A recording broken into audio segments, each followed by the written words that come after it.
A very good morning to all of you. How are you all? I hope you all are doing well.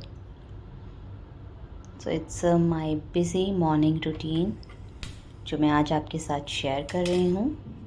अभी सुबह का 5:30 बजा है और मैं कर रही हूँ बच्चों के लंच बॉक्स की तैयारी।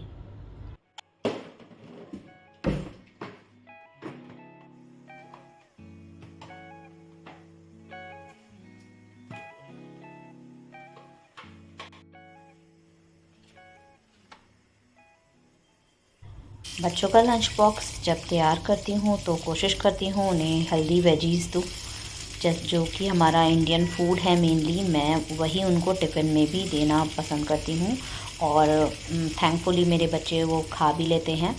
तो आज मैं उनके लिए भिंडी की सब्ज़ी और पराठे दूंगी उनको लंच में। और कभी कभी मैं बच्चों को नूडल्स वगैरह भी देती हूँ, लेकिन नूडल्स जो मैं लाती हूँ वो कोशिश करती हूँ वो व्हीट फ्लोर के होते हैं या मल्टीग्रेन होते हैं, तो उन्हें मैं अच्छे से बनाकर उनको देती हूँ लंच बॉक्स में तो वो भी उतना ही इंजॉय करते हैं। इससे वो भी खुश हो जाते हैं और मैं भी खुश रहती हूँ कि बच्चों ने हेल्दी ही खाया है। और यहाँ जो लंच बॉक्स की तैयारी है ना, ये सुबह सुबह तो पूरी तरह से नहीं होती। मेरा मतलब है कि जो भी वेजीज़ मुझे अगले दिन सुबह उन्हें टिफ़िन में देनी है, मैं उनकी चॉपिंग रात में ही कर लेती हूँ। इससे क्या होता है, मेरा मॉर्निंग का काम हल्का हो जाता है और सुबह का भी हमारा टाइम बहुत सेव होता है। क्योंकि अगर हम मील प्लान नहीं करते हैं तो सुबह सुबह हमें सोचना पड़ता है और उसमें हमारा आधा टाइम बर्बाद हो जाता है। मेरे साथ तो ये बहुत होता था, लेकिन जब से मैंने ये डिसाइड किया है कि मैं एक रात पहले ही बच्चों से पूछ लेती हूँ और कई बार खुद भी डिसाइड कर लेती हूँ कि अगले दिन इनको टिफ़िन में क्या देना है, तो उससे मेरा काम बहुत हल्का हो जाता है और सुबह मेरा काम बहुत ईज़िली टाइम पर हो जाता है।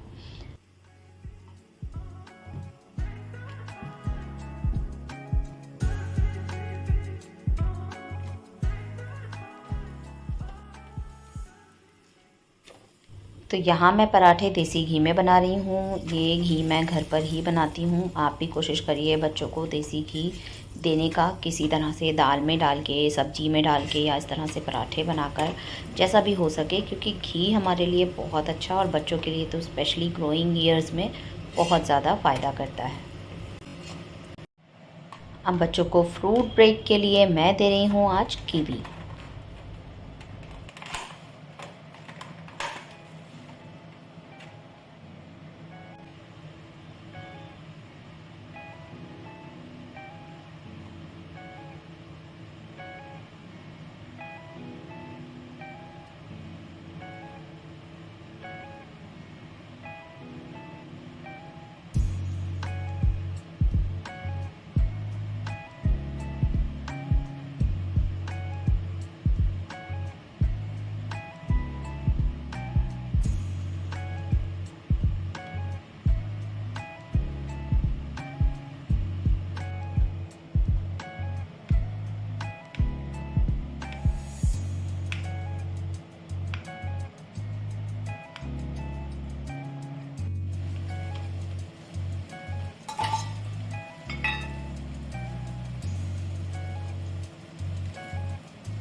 बच्चों के स्कूल जाने के बाद मेरे घर का हाल कुछ इस तरह से होता है।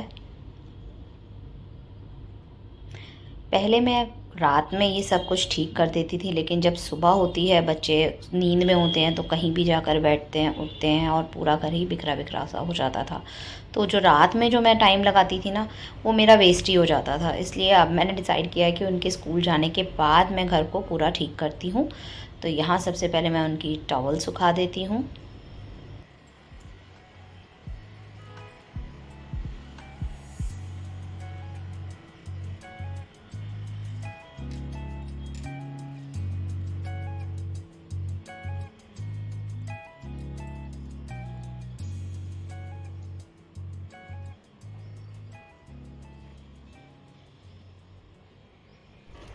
तो चलिए अब पहले इस कमरे से ही शुरू करते हैं। और ये सारे काम करने में भाई हम हाउसवाइफ रोज़ ये काम करती हैं और बड़ा बोरिंग हो जाता है। तो यहाँ आपके साथ एक टिप शेयर करूँ। जब भी मैं ये काम करती हूँ ना, मैं अपने फ़ोन में गाने लगा लेती हूँ। तो आप अपने पसंद का कोई भी म्यूज़िक स्टार्ट करिए और घर को ठीक करना शुरू कर दीजिए। आपको पता ही नहीं चलेगा कि घर का सारा काम कब ख़त्म हो गया। तो यहाँ मैं अपना गाने सुन रही थी और उसके साथ साथ मैं अपने काम को करती जा रही थी। गाने सुनने से जहाँ मेरा मन एक तरफ खुश हो गया था, उसके साथ ही मेरा काम भी ख़त्म हो रहा था। तो यहाँ हुआ ना, एक तीर से दो निशाने।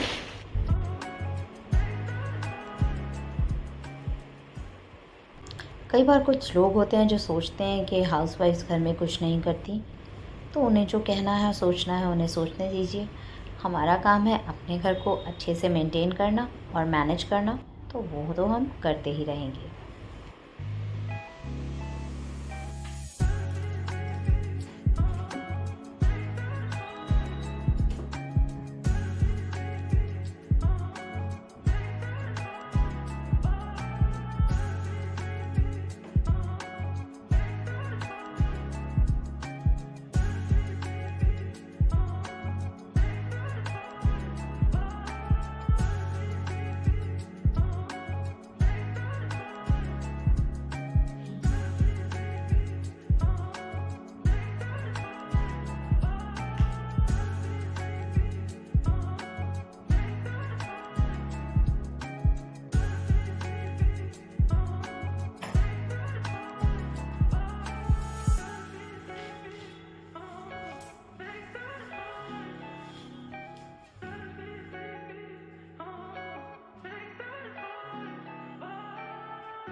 तो ये देखिए, टाइम अभी 8:25 होने वाले हैं और लगभग 30 मिनट्स में मेरा पूरा घर अच्छे से मैनेज हो गया है। सारी चीज़ें अपनी जगह पर वापस लगाने से ही देखिए घर कितना साफ़ सुथरा और अच्छा लग रहा है ना। अगर आपको मेरा ये एफ़र्ट अच्छा लगा हो तो प्लीज़ इसे लाइक करें, वीडियो को, मेरे चैनल को सब्सक्राइब करना बिल्कुल ना भूलें। फिर मिलती हूँ नेक्स्ट व्लॉग में। बाय।